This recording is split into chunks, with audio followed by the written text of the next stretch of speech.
What is up, YouTube? Welcome to PanFro Games, and the Switch 2 launch lineup has been announced. And I'm going to break down my thoughts and feelings on each one of these games. Personally, I'm pretty excited for this console, even though it is rather expensive and the games are rather expensive. I do think some of these games are pretty awesome. Of course, guys, don't forget to leave a like and subscribe. I appreciate it. Let's dive in. Mario Kart World releasing on June 5th, the launch date of the Switch 2. Is an incredible looking experience from everything I've seen so far. Not only is the game graphically beautiful, has a great frame rate as well, the colors are very vibrant, but it is evolving the series, taking it to an open world level of experience, similar to something I would see in a Forza Horizon type of game. Now, Mario Kart World is a open world game where the tracks that you race on in your Grand Prix and others different styles of racing are all located on this open world map, and you can freely just go to these different races whenever you want to. However, there is still your typical Grand Prix. There is Knockout Tour, which is a brand new mode that allow you to have that classic experience in Mario Kart. Now, when we're talking about the racing itself, they've completely changed how we're going to be racing, because we're doubling the players from 12 to 24. Now, 24 players is absolute chaos and hecticness, which I do think Mario Kart thrives in as a series. Now, because there are 24 characters on the screen at once, they're actually expanding the roster to include nearly every other Mario character I can think of, including enemies. You see things like Goombas. You see things like the Penguin from Mario 64. You see a snowman. You see Moo Moo Cow. There's just so many different characters and enemies from the Mario franchise, and they're all seemingly coming together in Mario Kart World. Now, we don't know how we unlock these different characters, but I have a guess that maybe in the open world, we have to go ahead and find them, maybe complete like a quest or something. We actually don't know too much about the open world outside that you can freely roam the world from the farthest left corner to the farthest right corner, and there are items to pick up, and you can do it multiplayer with your friends and hang out. But for the actual Grand Prix, though, they look pretty sweet. Is your standard 4 races with 3 laps on them, but these maps are more interconnected to each other, and they all more take place in the same geolocation. Of course, you can still mix and match. And then we learned about the Knockout Tour, where it is just a continuous race of 24 people, and you get eliminated by your position. So the first elimination is at 20 and then 16. So you want to be higher places than those. And then eventually that ends up being like a one-on-one, and the race just keeps on going. It doesn't reset back to the starting position. You just keep on going, and you're just racing through the massive map, and whatever courses come up, that's what's coming up in your race. And I think that's a really cool, high-octane sort of F-Zero vibe to it, and I'm really excited for this game. We haven't seen a lot, though. Like I said, the open world needs more. I want to know why we're going to be in an open world in Mario Kart. Besides just racing normally, is there going to be quests? Is this going to be how I unlock new vehicles and new carts? Speaking of the vehicles, I do appreciate that the vehicles are now singular vehicles where they'll just transform into planes and submarines. You don't have to like pick a parachute and things like that. So I do think that is a nice addition. And items got buffed in a way that items will automatically default to a defensive position. So they'll just hang up behind you. So you don't have to hold back on the item button. You can just let the item, like a bomb, hang behind you. And then if you want to throw it forward, you can just hit attack with that. But that's a really good change. A couple new items I saw, like the hammer attack as well. A coin block that gives you a lot of coins. And coins are now maxing at 20. And speaking of coins, this game is going to cost you $80 or $50 with the pack-in for the Nintendo Switch 2 bundle, if you can get that. Now, that is rather expensive, and I think it is a little bit hard to justify $80 for a day one game, especially like Mario Kart.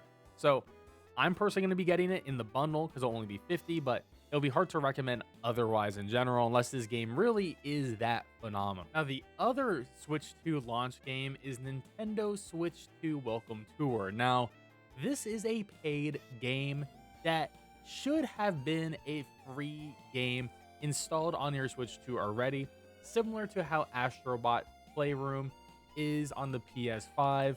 I do not know why that I have to pay money for essentially a glorified PDF of the Switch 2's abilities.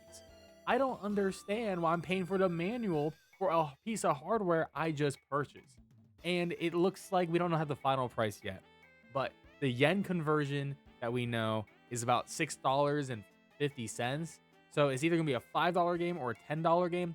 But really, I have nothing positive to say about this. It just looks like a knickknack of demos that show off the rumble and the motion. And honestly, this is worth no one's money. No one should buy this because we got to send a message to Nintendo on this. This is genuinely horrible. The last release on June 5th is going to be the Nintendo Switch Online Emulator, which is going to be part of the Nintendo Switch Online expansion pass for $50 a year. It's going to be launching with 3 games, which is going to be Legend of Zelda Wind Waker.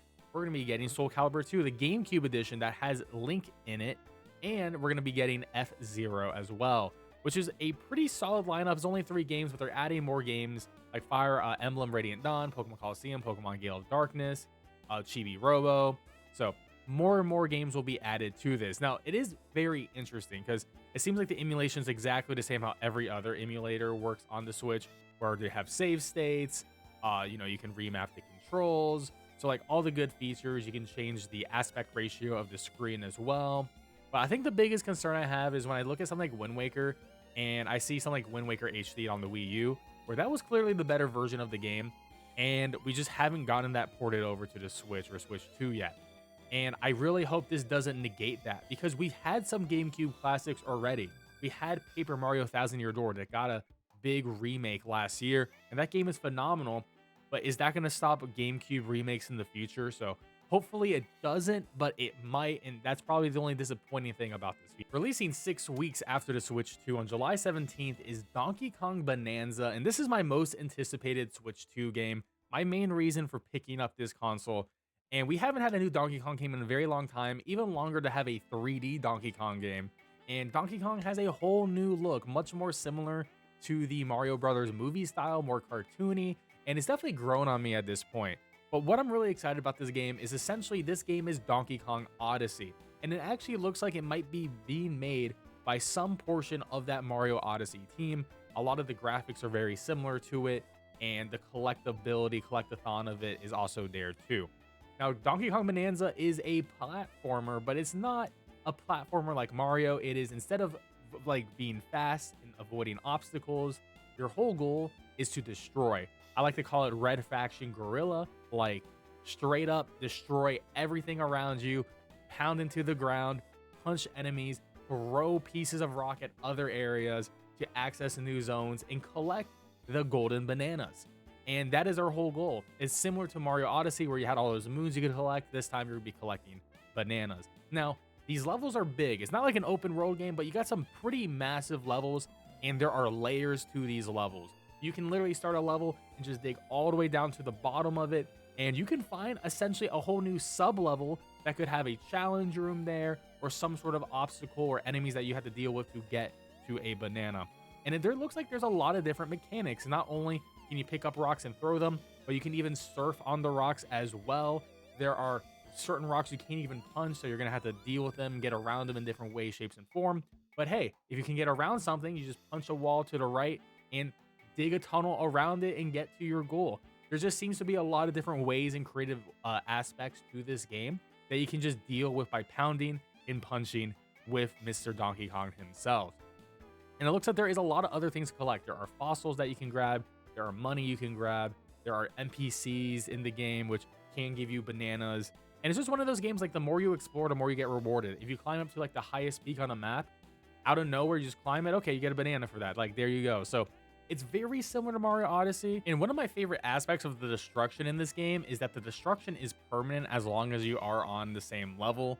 Essentially, if you dig a tunnel, that tunnel is going to be there the entire time. The game is constantly keeping your interactions with the world there, which I think is really neat, which I'm sure that can lead to some very interesting situations later down the line. And I can't wait to see more, but honestly, do I even need to see more? Because I'm so sold on this game.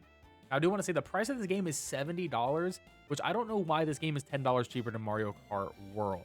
Is it more of a budget game? Is it not a full-fledged game?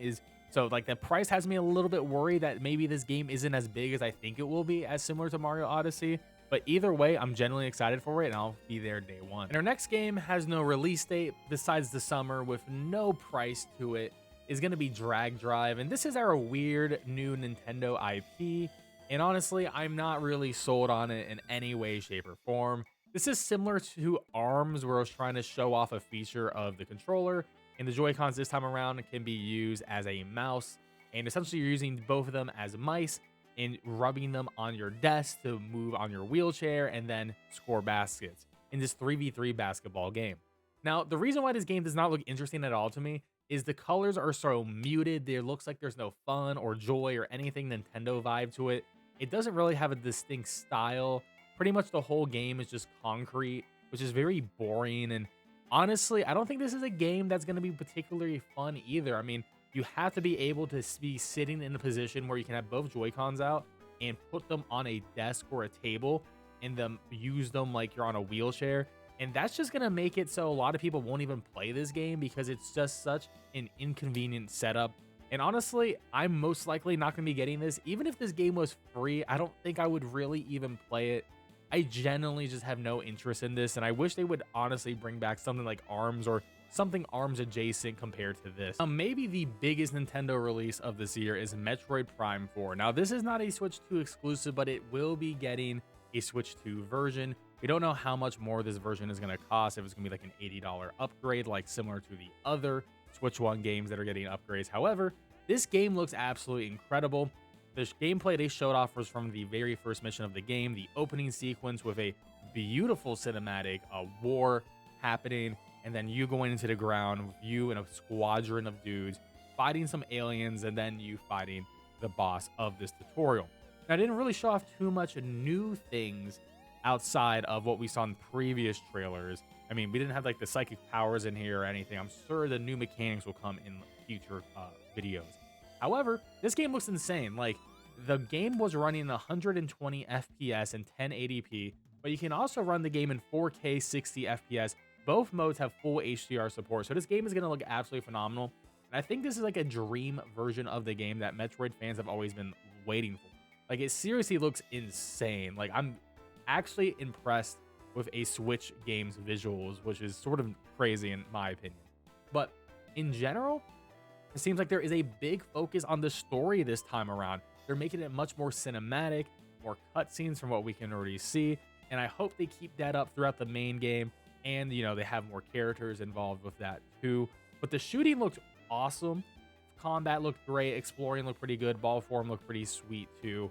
And the cool thing is you can use the cursor on your Joy-Con. So if you put on like the mouse mode, you can actually shoot with that, which a lot of people said it was awkward at first, but once they got used to it, it was actually a superior option. I don't know if it's gonna be a better option to play throughout, but apparently in the boss fight, when the weak spots were up, it seemed like it was actually easier to hit those weak spots in 120 FPS.